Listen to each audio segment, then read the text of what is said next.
ఇక్కడ ఎంత క్రియేటివ్ గా ఉండడానికి ఏంటంటే మెయిన్ రీజన్ జనరల్ గా పిల్లలకు కానీ చిన్నపిల్లలు సార్ చాలా చిన్న పిల్లలు కూడా ఇక్కడికి చిన్న పిల్లల్ని కూడా ఇక్కడికి తీసుకొస్తున్నారు చదివించడానికి లైక్ వాళ్ళకి ఒక ఇంట్రెస్ట్ క్రియేట్ అవడానికి. I have observed that from my last visit and this visit. చాలా చిన్న పిల్లల్ని లైక్ ఆల్మోస్ట్ ఇయర్ బేబీ అలా ఉంటారు కదా, వాళ్ళని కూడా తీసుకొస్తున్నారు. So just for showing them exact గా ఎలా ఉంటుంది అనేది.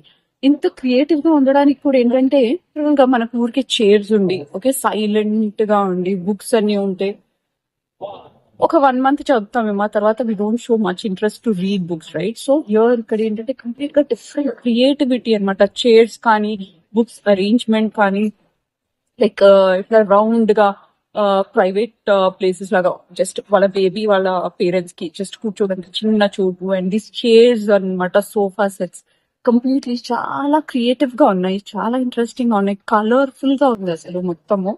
So we feel like visiting this place again and again అనమాట. చిల్డ్రన్స్ కూడా, even my baby, I have observe that. మా బేబీ ఏంటంటే జనరల్ గా లైబ్రరీకి వెళ్ళినప్పుడు ఒకసారి 2 సార్లు ఓకే, బట్ ఇక్కడ ఏంటంటే గేమ్స్ కూడా ఆడుకోవచ్చు, అట్ ద సేమ్ టైం మంచిగా రీడింగ్ ఇవ్వచ్చు బుక్స్ కి.